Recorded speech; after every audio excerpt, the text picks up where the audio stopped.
I never imagined that a simple routine ultrasound could change everything. That the soft hum of a machine, the faint smell of antiseptic, and the rhythmic beeping of a tiny heartbeat could unravel the life I thought I knew. It was supposed to be a happy moment, a milestone in our love story, but it became the start of a nightmare I would never forget. I remember walking into the clinic that morning, my stomach fluttering with nerves, a little too aware of the swelling beneath my shirt. I had dressed carefully, picking a soft pastel dress, one that my husband Ethan had always complimented. I wanted everything to feel perfect. I wanted to feel proud, excited, hopeful. Instead, I felt uneasy. There was a heaviness in my chest that I couldn't explain. Ethan was there, of course. Sitting in the corner, scrolling on his phone, pretending to be patient. I tried to smile at him, but he didn't look up. Not really, just the briefest glance when I nudged his hand. Excited? I whispered. Yeah, sure, he said, barely, glancing at me before returning to his screen. Cool. That was his version of excitement. The technician led me into the dim room, the one with the ultrasound machine humming softly like a lullaby, and gestured for me to lie down. She was polite, professional, with a smile that should have reassured me, but it didn't. I pressed my hands to my stomach, feeling the life growing inside me. My heartbeat raced in perfect sync with the tiny life on the screen. There's the heartbeat, she said, her voice gentle. See it flickering? I leaned in, tears welling up in my eyes.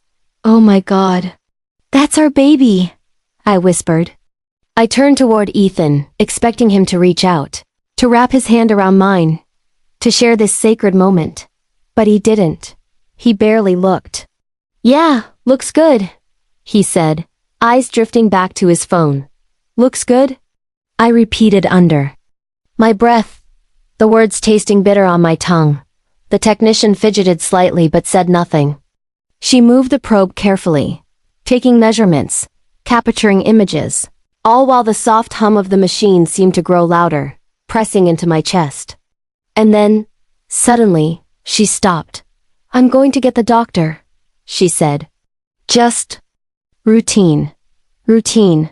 That word should have comforted me. But instead, a cold chill ran through me. I felt my stomach knot, my fingers clenching. Something wasn't right. The doctor came in minutes later. She was older, her hair streaked with gray, but her eyes held the sharpness of someone who had seen too much to be easily surprised. Normally, I would have felt reassured. But the moment she looked at the screen, I noticed a flicker of concern. In her eyes, her jaw tightened. She adjusted the machine, paused, and then she turned it off. The room went silent. My stomach dropped. Ethan, finally noticing something, stood up. Is something wrong? The doctor didn't answer him. She turned to me, her gaze piercing. Mrs. Harris, she said, I need to speak with you alone. Ethan scoffed. I'm her husband, he said. I think I should hear this too. I understand, the doctor replied calmly. But this is urgent. Please step outside. Ethan's jaw clenched. I'm not leaving. Please, she said. Her voice carried a weight I had never heard before. It wasn't just authority. It was warning. Danger. Finally, reluctantly, Ethan stormed out, muttering under his breath, slamming the door behind him. I was alone with her. Alone, but not safe. She pulled a chair close and sat beside me, her voice dropping to a whisper. What? I'm about to tell you. It will change everything you think you know about your life. My hands shook. What is it? What's wrong with my baby? Her eyes softened, and I realized immediately that it wasn't the baby. It never had been. Your baby is alive and healthy, she said. This isn't about the child. I blinked, confused. Then, what? She hesitated for the briefest moment before speaking. Your pregnancy didn't happen the way you were told it did. I laughed nervously, a sound that cracked and rattled through the quiet room. What do you mean? I mean, she said, pulling up a file I had never seen before. The genetic information attached to your records has been altered. The donor registry shows discrepancies. And the documents linked to your pregnancy have been forged. I stared at her blankly. I don't understand. She leaned closer, her voice low and steady. Someone planned this. Someone orchestrated it, and it wasn't for love. I felt my stomach drop. Who? She paused, taking a deep breath. Your husband's family. The words hit me like a punch to the gut. I had defended them. I had smiled, laughed, even ignored the subtle digs and favoritism. I had trusted them. I had trusted him. And now I realized I had been chosen. Chosen not for who I was, but for what I could give them. A child. An heir. A future that belonged to them. Not me. I felt my hands tremble.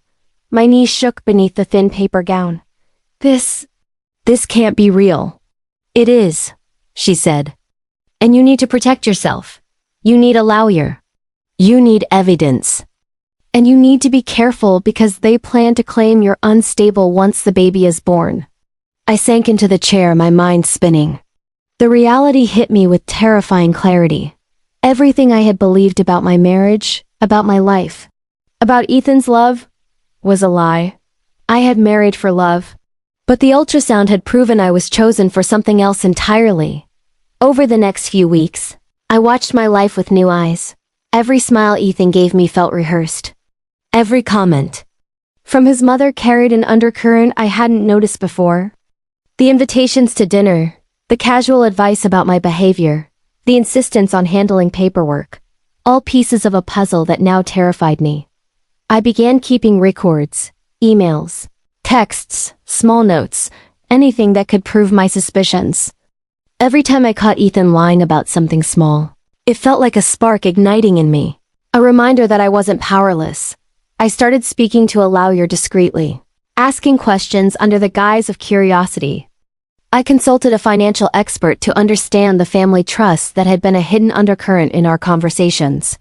Every small detail I uncovered, every hidden clause in a contract, every manipulated document revealed a pattern, a plan meticulously designed to control me, my pregnancy, and the life I was building. And yet, as the reality sank in, something else grew inside me. Not fear, not despair, but resolve. I realized that pain could become power. Betrayal could become a weapon. Silence could become strategy. I began to understand that the woman Ethan had married, the naive, trusting version of me, was gone. She was replaced by someone who could see clearly. Someone who would act decisively. Days turned into weeks and I played my part. I laughed when I was expected to laugh. I cried when I was expected to cry. I smiled at family gatherings, pretending everything was perfect. All the while, I was building a fortress of truth, layer by layer. Every conversation with the doctor, every consultation with the lawyer, every careful observation of Ethan and his family became part of a plan I hadn't fully realized yet. I wasn't just surviving. I was preparing. And the more I learned, the more I understood the truth. Love had nothing to do with this marriage. Trust had nothing to do with it. I had been chosen, manipulated, and underestimated. But that mistake, underestimating me, would be their downfall. The days that followed the ultrasound were suffocating. Every laugh Ethan forced, every smile from his mother, every casual comment from his sister now felt like a carefully rehearsed trap. It was exhausting, pretending to be the woman I had been naive, trusting, oblivious, while inside, I was alert to every detail, every gesture, every word that could hint at the truth. I spent hours replaying that moment in the clinic. The soft hum of the machine, the doctor's hesitant glance, the words she whispered so urgently. Your pregnancy didn't happen the way you were told. You were chosen. Those words carved into me, and I realized that if I didn't act, I would be erased, body, mind, and soul. So I began quietly. I started with the small things, the documents, the emails, the phone calls that Ethan always thought I would ignore. I created a hidden folder on my laptop, a private account no one could access. Every text I found suspicious went there. Every subtle manipulation, every hint of control, Every orchestrated visit by his family was cataloged meticulously. At first, it felt almost absurd. Could it really be? Could my life have been designed like this, like a chess game, every piece moved without my knowledge, my role scripted before I even said I do? But the more I dug, the more the pattern became undeniable. One evening, I found a series of emails buried in my old account. The subject lines were mundane, nothing to raise suspicion, but the senders were all the same. Ethan's mother. Reading through them made my blood run cold. Ensure she doesn't see the files. Keep her busy with morning appointments. Make sure she laughs at the jokes and smiles. Don't let her think too much. Document every step. If she questions, redirect to her emotions. I felt like I was suffocating. The woman I had been, who believed in love and trust, was gone. In her place was someone who understood that manipulation could be subtle, invisible, yet deadly.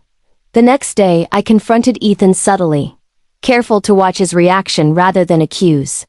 I've been organizing some of the paperwork for the baby, I said casually, keeping my tone light, almost playful. He looked up, an eyebrow raised. Oh, that's thoughtful. I let a pause linger, letting my gaze drift to the stack of files. You've been handling everything so efficiently. It makes me wonder how much I really know about our own life. For a fraction of a second, his confident mask faltered. Then he laughed softly. You worry too much. I smiled, but my mind raced. He knows. He knows I'm starting to see. I knew I needed help beyond my own observations. So I contacted the doctor who had warned me. We set up a secure communication channel, and she began guiding me, teaching me how to verify documents, how to check legal filings, how to detect subtle forgeries. Each day, I became more skilled, more aware, more prepared. I also contacted a lawyer, discreetly, through a burner phone. I explained my suspicions without revealing too much, giving her enough to understand the gravity of the situation. Within days, we had a plan to protect myself and my child. But as much as I was preparing externally, I also had to prepare internally. I had to accept that the life I thought I had chosen was never mine. That the love I had believed in was tainted by calculation, greed, and control. That the family I had defended, the people I had smiled with at holidays, had been orchestrating my downfall from the beginning. Every encounter with Ethan became a test. Every smile, every casual touch, every whispered word was observed and recorded in my mind. I learned the patterns of his manipulation, the subtle ways he would redirect conversations, the way he could make anyone doubt themselves, the practiced charm that hid his true intent. One day, I discovered a hidden file on our shared computer. It was encrypted, obviously meant to be inaccessible, but with the skills the doctor had shown me, I managed to unlock it. What I found inside made my stomach turn. It was a detailed plan, a timeline of my life, written years before we even met. Every major milestone had been accounted for. The wedding, the IVF appointments, even the precise timing of prenatal visits. It was meticulous, obsessive, chilling.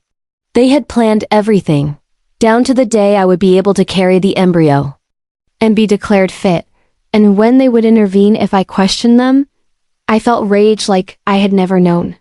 But it wasn't reckless. It was measured. It was focused. I realized then that I didn't just want justice, I wanted clarity, proof, and a complete understanding before making my move.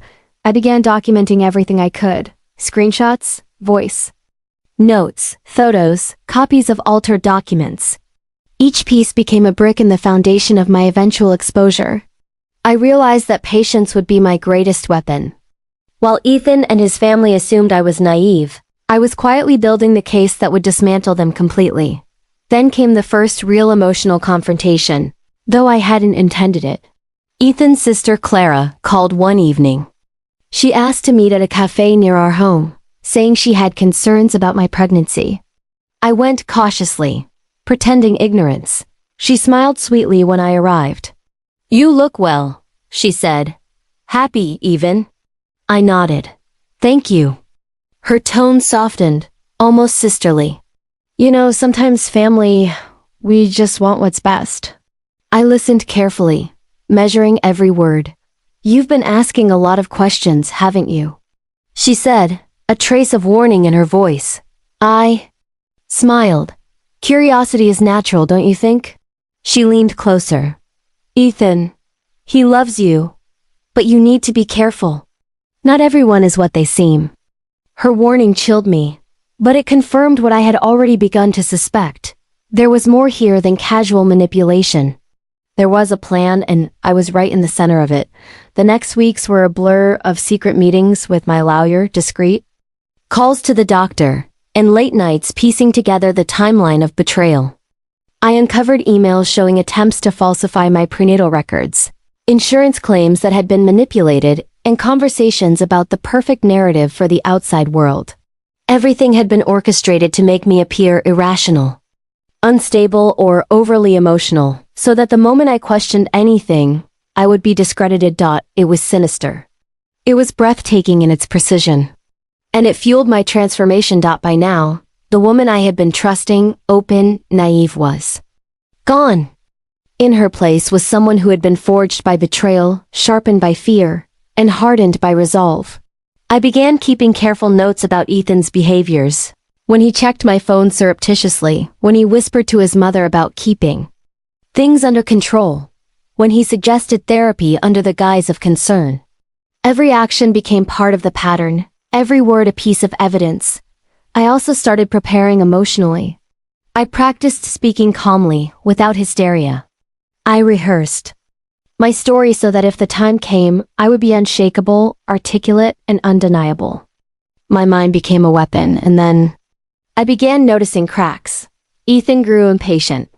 The confident smirk that had once been permanent began to falter. He made mistakes, small, subtle, but enough for me to notice. A misdirected email. A phone call I overheard. A document accidentally left open. Every error was a sign that he had underestimated me. That arrogance, that hubris, was his downfall in progress. One night, I finally allowed myself a moment to breathe. I sat alone in the nursery, the soft glow of the lamp casting shadows across the empty crib. My hands rested on my stomach, feeling the tiny movements of the child growing inside me. I whispered promises I had never dared speak aloud before. I will protect you. I will fight for you. I will make them pay for what they tried to do to us. Tears fell, but they were not of fear. They were of determination. The betrayal that had threatened to destroy me had instead forged me into someone stronger, smarter, and unbreakable. I realized then that this story would not be one of victimhood. It would be a story of awakening, of strategy, of eventual justice. Weeks turned into months. I had collected everything I needed. Every altered file, every suspicious email, every manipulated record. I had a full timeline with corroborating evidence. I even managed to capture audio recordings of conversations that would later serve as proof of intent. And yet, I remained patient. I knew that acting too soon would ruin everything. Ethan and his family had underestimated me. They assumed fear and tears would be my weapons. But I had learned that quiet patience is the most lethal kind of power. By now, my inner transformation was complete. The woman who had walked into the clinic, naive and trusting, no longer existed. In her place was someone who could see clearly, act decisively, and survive anything. And I knew one thing with absolute certainty. When the time came, I would not only protect my child, but I would expose the truth in a way they could never recover from. The day had arrived. The day I would no longer be a shadow in my own life. The day the lies, the manipulations, the betrayals would crumble before the truth. I woke that morning with a calm I hadn't felt in months. The house was quiet, Ethan. Asleep in the next room, blissfully unaware that everything he had plotted was about to unravel. I dressed carefully, deliberately. Not in mourning, not in submission, but in armor. A crisp blouse, dark skirt, sensible shoes. A mask of composure over the fury that had been simmering for months. My lawyer would meet me at the courthouse. The doctor had agreed to testify. And my evidence, meticulously compiled, would speak louder than any accusation I could utter. As I drove, I reviewed every piece of proof in my mind. The emails, the recordings, The manipulated documents, the hidden files, the timeline of deceit. Every lie had a timestamp. Every manipulation left a trail. Everything I needed to dismantle the life they had tried to build at my expense was in my hands. When I entered the courthouse, I felt the weight of anticipation. The air smelled faintly of polished wood and legal formality. People whispered, exchanged glances. Ethan and his family were already seated, their confidence like a shield arrogance I would soon pierce. The proceedings began. My lawyer stood first, her voice calm, commanding, precise. She outlined the case, presenting the initial evidence. The judge listened intently, occasionally raising an eyebrow, clearly intrigued. Then came the first bombshell. The recordings. Ethan's mother's voice, captured without her knowledge, discussing strategies to manipulate me, to make me appear irrational, to control my pregnancy and my life. Every word, every plan, carefully documented, played in the courtroom. The room was silent, except for her whispered protests. Ethan tried to maintain composure, but it faltered quickly. His confident mask cracked as my lawyer revealed altered documents that clearly bore his signature alongside obvious forgeries. Each revelation was precise, undeniable. Then it was my turn. I stood, calm, measured, yet every nerve thrumming with the intensity of the moment. I recounted my journey, not as a victim, but as a woman who had endured manipulation, deception, and betrayal, and had survived with her mind, her dignity, and her child intact. I spoke with clarity, conviction, and raw emotion. The courtroom was silent, hanging on every word. I described the subtle manipulations, the emotional traps, the patterns of control that Ethan and his family had relied on. I recounted the hours of observation, the careful documentation, the painstaking investigation. And then slowly I revealed the final truth, that every action had been deliberate, orchestrated to gain control of my child and the family legacy. The reactions were instantaneous. Ethan's father slumped in his chair, his mother's face drained of color. Clara, his sister, looked horrified. And Ethan, he simply stared at me, disbelief etched across his face. He had never imagined that. I could see, could understand, could fight. The judge, a stern woman with decades of experience, leaned forward. Is there any dispute regarding the authenticity of this evidence? Ethan opened his mouth, but no words came. My lawyer presented the final pieces, the bank statements, the encrypted files, the carefully logged timeline of events. Each revelation left no room for denial. By the end of the day, the verdict was clear. Immediate restraining orders were issued against Ethan and his family. The family trust, which they had schemed to control, was frozen. Investigations into fraud, manipulation, and attempted coercion were initiated. And the custody of my child, my family legacy, and my life remained firmly in my hands. But the courtroom wasn't the only stage for my triumph. As I walked out, I felt a profound sense of liberation.